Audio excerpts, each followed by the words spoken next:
You found it. Your home for the best content on your favorite team, the Fighting Tigers of LSU. Do us a favor, subscribe to the channel, leave your comments below, and be sure to smash that like button.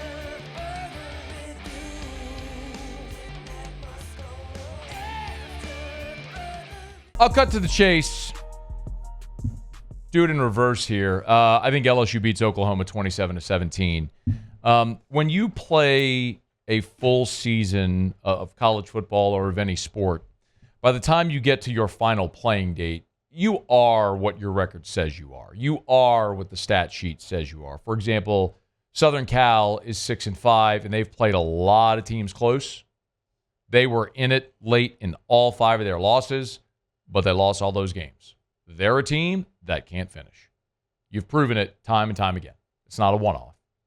So I look at Oklahoma, and I'm sure there's a lot of LSU fans who saw what happened last week against Alabama, and you're going, man, that Oklahoma team, look what they did defensively to Jalen Milroe and to Alabama, especially in the context of what Milroe and Alabama did offensively in Baton Rouge. And I understand that. And I do believe that Oklahoma is a good defense. We have seen that pretty consistently from OU. They've been a good defensive team. We can go back to the Tennessee game early in this season, man, where they lost that game on their home field 25-15. And that was a Tennessee offense that was at a record pace through the first 3 weeks. A night game in Norman, that defense cranked up the intensity, and you saw what happened. Now, they got run by a very good Texas team. They got run by Oklahoma. I'm sorry, they got run by South Carolina 35-9 on their home field, by the way. Turnovers were their undoing early. That game was over before you could blink. They lost at Ole Miss 26-14. They beat Maine, then lost to Missouri 30-23, where they had that game won, and they gagged it away late.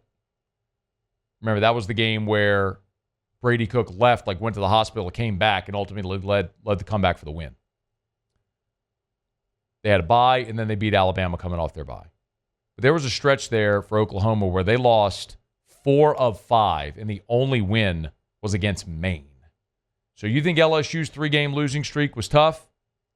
From the win against Auburn that Oklahoma had, a game, by the way, where they were flat beat at Jordan-Hare. Auburn's trying to run out the clock, and Peyton Thorne throws a pick 6.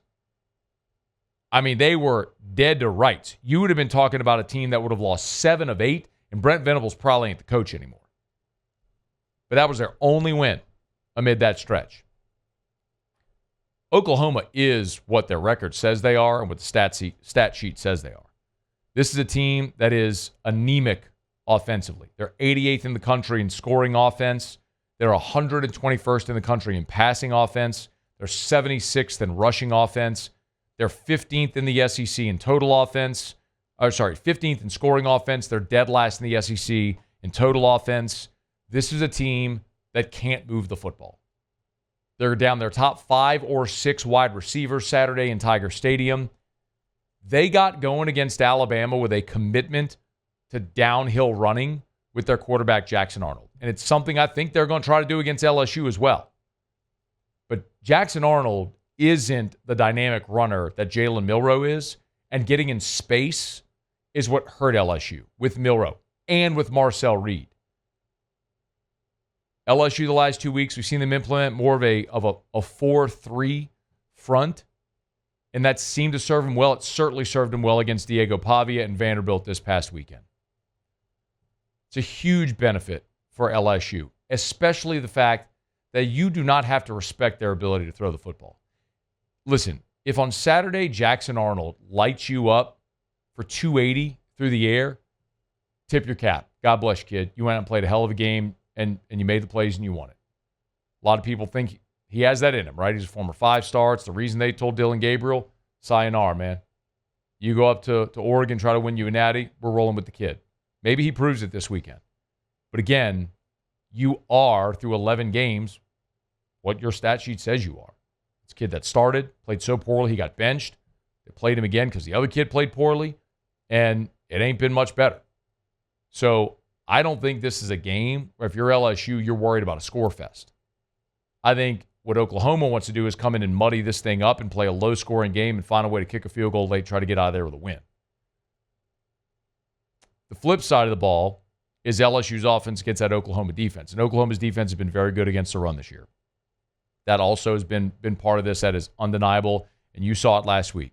Danny Stutzman's a great linebacker. Dominic Williams is a defensive lineman LSU wanted badly, we all remember, in the transfer portal last year. Ultimately, Oklahoma's the one that went and paid him, and he landed there. And, boy, he'd be the best interior defensive lineman on LSU's team right now. Might be the best defensive player on LSU's team if, in fact, he had landed here. But that's an Oklahoma team that's allowing 105 rush yards per game. That's fifth in the SEC. It's not like that's the 85 Bears or the 2011 LSU Tigers, but they're good. You know, can LSU generate anything? You know, running the ball, we'll see. But passing defense has been where Oklahoma has been vulnerable. And if Garrett Nussmeier protects the football, that's one of those where you could see LSU make some plays through the air. Oklahoma allows over 200 pass yards per game on the season. And this is an opportunity for LSU and their receivers to get going if you can keep Garrett Nussmeier upright. So I think Garrett Dellinger, his availability this week, if he's able to go and LSU's offensive line is at or near full strength, major benefit. If we have to see, you know, a rotation on the interior again, you know, if we're seeing Paul Mabenga at left guard and he plays the way he did against Florida, that could spell trouble. But if LSU keeps Garrett Nussmeier upright, I don't know that Oklahoma has enough dudes in that secondary to guard all the receivers LSU has. Simplify. Let Garrett Nussmeier be instinctive. Play smart, protect the football. Oklahoma, not a good enough offensive team to come and just move the ball up and down the field on you and outscore you. It'll have to be a game where it's what Alabama did, man. Jalen Milroe threw 3 picks. One of them was a pick 6. You kept giving Oklahoma a short field. They shortened the game by running it for 200 yards in the first half, and they were able to outlast you in the second half, basically because of the turnover, the pick 6 and the turnovers. Protect the football. Make them drive the length of the field because they can't. Play solid defense and just protect the football offensively. You're going to make enough plays to go score and win. And I think LSU does. I'll take the Tigers to beat Oklahoma 27-17 to get to 8-4 on the season, which is not what anybody here wanted for this LSU football team. But a win over Oklahoma, finish 8-4. You go off to a bowl game, hopefully retain this roster. Hopefully next Wednesday for the early signing period is a really successful day for LSU. And then you eye a bowl game, roster retention, and that first portal window, because that's going to be the key to building that 2025 roster. But this could be a springboard Saturday night, Tiger Stadium, as that'll be the last game in Death Valley for about 10 months or so, 9 months. So enjoy it. Get out there. It'll be a beautiful night at Tiger Stadium. Hey, thanks so much for watching. Please leave your comments. I love to interact. And be sure to hit the red subscribe button below.